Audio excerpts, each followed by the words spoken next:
माध्यमातून जाहीरनामा तयार करण्याची कारवाई आम्ही करतो तर त्याचा अनावर आदरणीय खासदार सन्मान छत्रपती शाहू महाराज यांच्या हस्ते आता संपन्न झालेला आहे.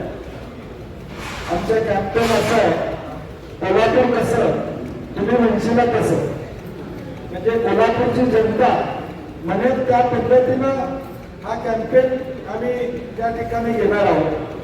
आणि कोल्हापुरातल्या उद्याच्या भविष्यकाळात काँग्रेसची सत्ता आल्यानंतर जो जनतेचा जाहीरनामा आहे तो जनतेचा जाहीरनामा आम्ही तयार करणार आहोत. आज तो आम्ही लॉन्च केलेला आहे.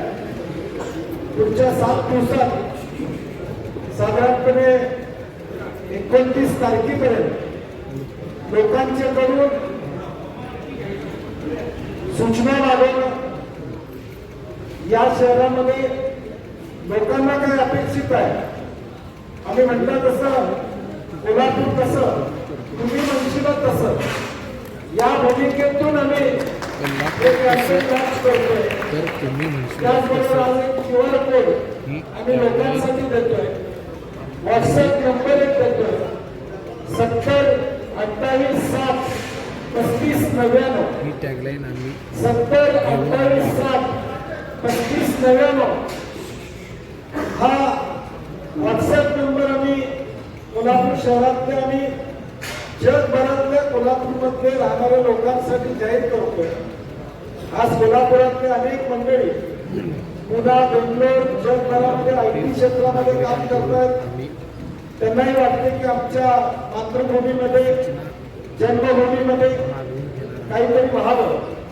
आणि अगदी काल लंडनवरून एक फोन आला की कोल्हापूर शहरामध्ये मी इथला नोकरीला लंडनमध्ये आहे, परंतु महापालिकेची निवडणूक होते, माझ्या काही मागण्या आहेत पक्षाकडे, तो म्हणला आमच्याकडे आहे तर सगळ्यांच्याकडे आहे. मी म्हटलं तुम्ही इमेज पाठवा. निश्चितपणे उद्याच्या भविष्यकाळात कोल्हापूर शहर कसं असलं पाहिजे, जनतेच्या डोळ्यातून कसं असलं पाहिजे ही आमची भूमिका असणार आहे. आणि जाहीरनामा आम्ही साधारणपणे 29 तारखेपर्यंत लोकांच्याकडून मागतोय. त्याच्याआधी महापालिकेसाठी जवळजवळ 400च्या वर इच्छुकाने आमच्याकडे अर्ज केले होते. त्यांनाही आपापल्या वर्गामध्ये वॉर्डचा जाहीरनामा करण्याचं काम आम्ही 2 महिन्यापूर्वी जाहीर केलं होतं की वॉर्डचा जाहीरनामा होईल. त्यांनी आपल्या वर्गातल्या सूचना आमच्याकडे केलेल्या आहेत. आमची जाहीरनामा कमिटी एकत्र बसलेली आहे आणि वॉर्डचा जाहीरनामा देखील आम्ही अंतिम टप्प्यात आणलेला आहे. त्यात आता पुढच्या 6 दिवसात कोल्हापूर शहरातल्या लोकांच्याकडून ज्या सूचना येतील त्या आम्ही एकत्रित करू आणि हा जाहीरनामा साधारणपणे 1 तारखेला हा कोल्हापूरचा काँग्रेसचा जाहीरनामा आम्ही लोकांच्या समोर या ठिकाणी